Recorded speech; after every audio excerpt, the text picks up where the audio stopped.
As the prophet of esports, I rely on trustworthy and meaningful data every day. Data from our research partner YouGov offers the most complete view of esports fans and gamers in the world, providing context to who they are, what they think, the brands they buy, and things they do. YouGov's connected insights and research services inform strategy at every level. If you're a team, a brand, agency, or rights holder, you should be talking with YouGov.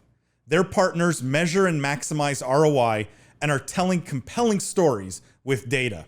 Visit yougov.com/gaming-esports to learn more. This one is just a follow-up from if you guys remember, we talked about Valkyrae, right? And she wasn't sure if she was going to go back to YouTube, wasn't sure if this was all a negotiation tactic. She claimed she was done, didn't want to stream anymore. Well, there's a story now Valkyrae confirming that she is staying with YouTube Gaming. So she announced her plans to continue streaming exclusively on YouTube Gaming. And she's done that for the last 2 years, and it's going to continue. And, she made an announcement, a little like an announcement video even, that, she was staying with YouTube. It was a bit mocking, like as if it was going to be a big announcement, and really it was just to say that she's staying. So what do we feel about Valkyrae's? Let's try and keep this sort of business focused, right? Is it confirmed that all of this was a negotiation tactic? Like, do you guys conclude that, or do you come to a different conclusion here, how this may have played out? Well, there's three ways you could look at it. It could either have been a negotiation tactic. It could have been actual, her actual feelings, which I think we had talked about a bunch, or it could all just be a marketing ploy by YouTube. Like maybe this was just the whole plan all along, was to create this buzz about will she, won't she, blah, blah, blah. And then, maybe for all we know, she could have signed that contract a month, when we were talking about it. And this could all have been just part of this announcement strategy. So I wouldn't put any of those three behind it. I would be fascinated to know which one it is. I'm not going to lose much sleep over wondering, but it would be cool to find out. Lindsay, your thoughts on this? I saw this and just sort of rolled my eyes a little bit, because this whole saga has just been largely unnecessary. And I hope if she was truly going through something that she figured it out. But the timing of all of these announcements has been a little suspect. So I don't buy the will she, won't she approach here, right? Like, why, if you're YouTube Gaming, would you want to give the market the impression that your big stars are considering leaving, right? Like, yeah, I thought it made YouTube look bad, honestly. It did make YouTube look bad. Yeah. Right? She sort of, not directly, but kind of accused them of like overworking her or whatever it was, right? Like she had to do the remaining 22 hours or whatever on her contract, and that was a big deal. Yeah. I don't know. I feel like everyone in this came out a loser.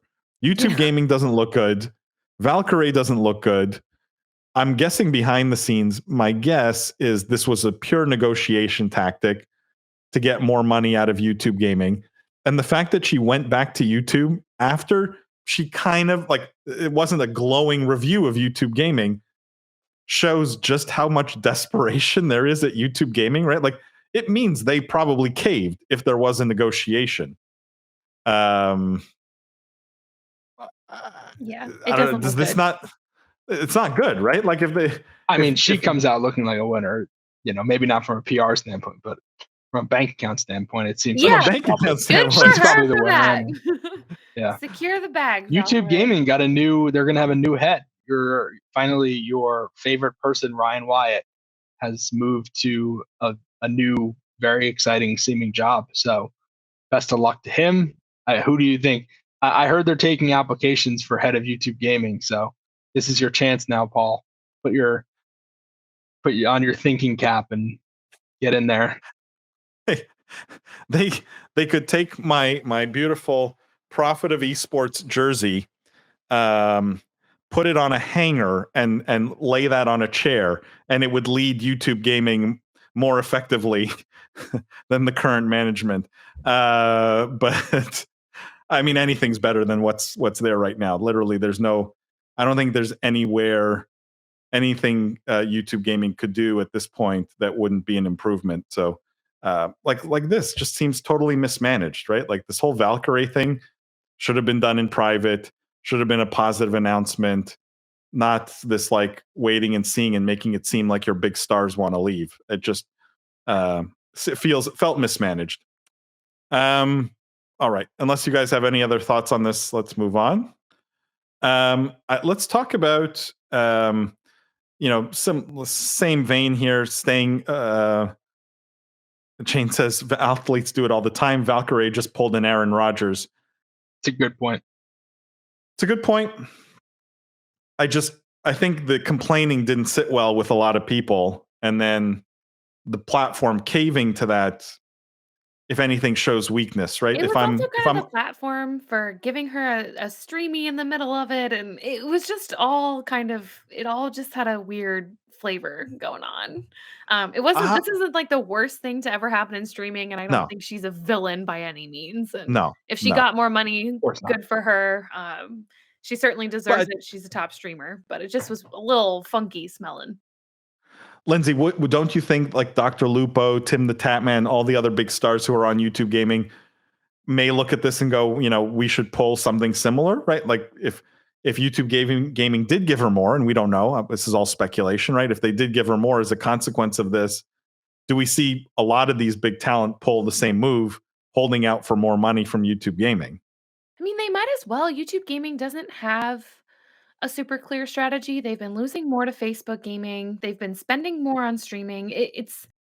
YouTube makes plenty of money. I guess if you can get a portion of that, why wouldn't you try? I don't think we're going to see a whole bunch of streamers acting wild or extremely disrespectful or taking their careers over this or anything, but YouTube has the money and they could have a much more coherent strategy, but if I were a streamer, I'd consider capitalizing off of whatever they're doing right now.